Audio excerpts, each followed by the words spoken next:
त्या रात्री बाबांचा फोन आला नसता तर आज मी जिवंत नसतो. पण मला तेव्हा हे माहीत नव्हतं की हा फोन माझं आयुष्य बदलणार आहे.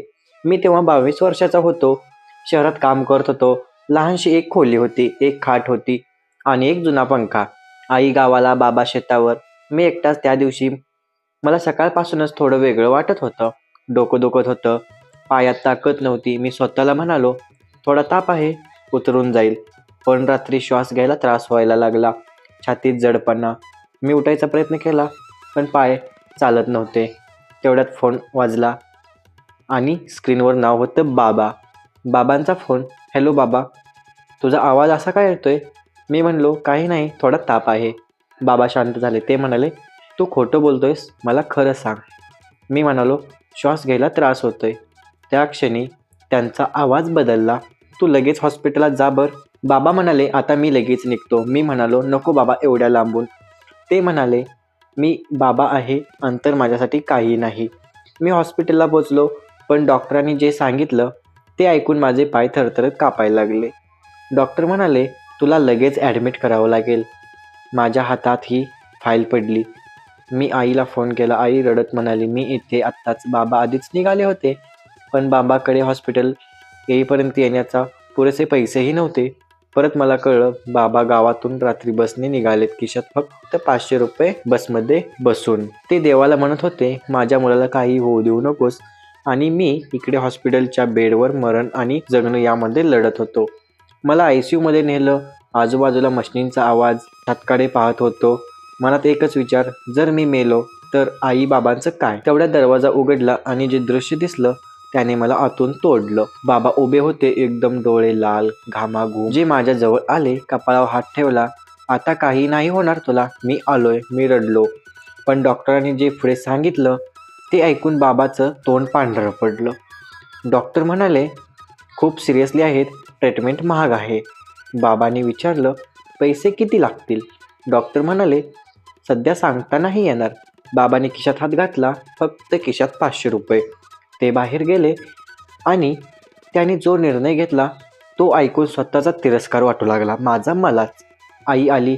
तिने हातात मंगळसूत्र आणि बांगड्या दिल्या. माझ्या मुलाचा वाचवा. मी हे पाहिलं. डोळे बंद केलं. त्या क्षणी मला जाणवलं, माझ्या आजारापेक्षा त्यांचं दुःख खूप मोठं आहे. 4 दिवस मी ICU मध्ये होतो. आई देवाला नवस करत होती. बाबा माझ्या जवळ बसत होते. आजूबाजूला मशीनचा आवाज. डोळे उघडे होते पण शरीर हलत नव्हतं. नर्स आली. हातात इंजेक्शन. डोळे बंद करा असं म्हणाली. मी डोळे मिटले, पण मन चालूच होतं.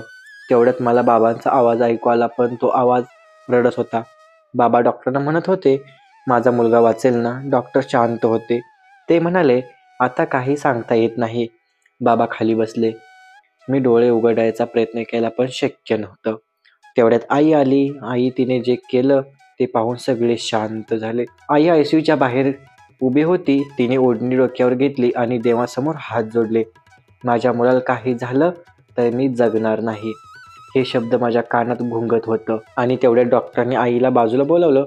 डॉक्टर म्हणाले, तुमच्या मुलाची तब्येत खूपच गंभीर आहे. औषध चालू आहे, पण पुढचे 24 तास खूप महत्त्वाचे आहेत.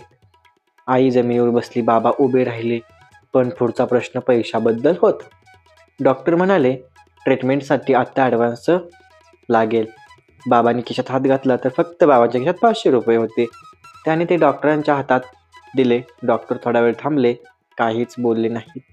बाबा बाहेर गेले आणि त्यांनी जो निर्णय घेतला तो मला माहीत नव्हता. बाबांनी गावात फोन केला. घरात जे आहे ते विकलं. मुलांसाठी पैसे लागतात. आई गप्प होती फोन ठेवून. ती स्टँडवर गेली. आईने हातात काय घेतलं होतं हे मला नंतर कळालं. मी बेडवर पडून होतो. श्वास जड जात होता. डोळ्यात आई बाबांना एकटं का सोडलं आणि तेवढ्यात एक आवाज आला. बाजूच्या बेडवर एक म्हातारे आजोबा होते. ते मला म्हणले, तू घाबरू नकोस, देव मोठा आहे. मी फक्त डोळे मिटले. तेवढ्यात दरवाजा उघडला आणि आई दिसली. आई धापा टाकत आली. हातात पिशवी, डोळे सुजलेले. ती माझ्याजवळ आली. माझ्या हातावर हात ठेवला. बाळा, मी आहे तुझी आई. पण तिच्या हातातली पिशवी माझ्या आयुष्याची किंमत होती. पिशवीत होतं सोनं, मंगळसूत्र, बांगड्या, कानातले. आईने जे केलं ते पाहून माझा श्वास थांबल्यासारखा झाला. कारण मला कळलं होतं माझ्या आजारासाठी ती स्वतःला विकत होती. आईने हातातली पिशवी डॉक्टरांच्या हातात दिली. डॉक्टरांनी उघडून पाहिली. मंगळसूत्र, बांगड्या, कानातले. थोडा वेळ ते काहीच बोलले नाहीत. आई म्हणाली, माझ्या मुलाला वाचवा. डॉक्टरांनी पुढचं जे बोललं ते ऐकून बाबांची मानच खाली गेली. डॉक्टर म्हणाले, आता औषध पुरेसं नाही, ऑपरेशन करावे लागेल. आज रात्रीच ते पण. आई थरथर कापत होती. बाबांनी भीतीला डोकं टेकून उभे केले होते. ऑपरेशन म्हणजे जीव मरण्याचा प्रश्न होता. बाबा म्हणाले, डॉक्टर, माझा मुलगा वाचेल तर ना? डॉक्टर थोडा वेळ शांत राहिले. मग म्हणाले, आम्ही प्रयत्न करू. तो शब्द माझ्या कानातही घुमत राहिला. आणि त्यासाठी प्रयत्नासाठी आणखी पैशाची गरज होती. डॉक्टर म्हणाले, ऑपरेशनसाठी आत्ताच पैसे जमा करावे लागतील. बाबांनी खिशात हात घातला. खिसा रिकामा. तेवढ्यात बाबांनी असा निर्णय घेतला जो मी कधी विसरणार नाही. बाबा हॉस्पिटलच्या बाहेर गेले. आई म्हणाली, कुठे चाललात? ते म्हणाले, मी येतो. ते थेट माझ्या गावाकडे फोन लावायला गेले. शेत विकायला ठेवा, मुलांसाठी लागेल. आई रडली, शेत गेले तर आपण काय खाऊ? बाबा म्हणले, मुलगा राहिला तर सगळं पुन्हा येईल. ऑपरेशन थिएटरच्या बाहेर आई देवापुढे हात जोडून बसली होती. बाबा भीतीला टेकून उभे होते. वेळ थांबल्यासारखं वाटत होतं आणि तेवढ्यात दरवाजा उघडला. डॉक्टर बाहेर आले. ते म्हणले, ऑपरेशन यशस्वी झाले आहे. आई खाली बसून रडली. बाबांनी डोळे मिटले. देवा, धन्यवाद. काही वेळाने मला ICU मधून बाहेर आणलं. मी डोळे उघडले. आई म्हणाली, बाळा, तू वाचलास. मी हळूच म्हणलो, आई. बाबा माझा हात धरला. आता तू परत जन्म घेतलास. त्या एका वेळी ऑपरेशनने माझा आजार नाही, माझं आयुष्य बदललं.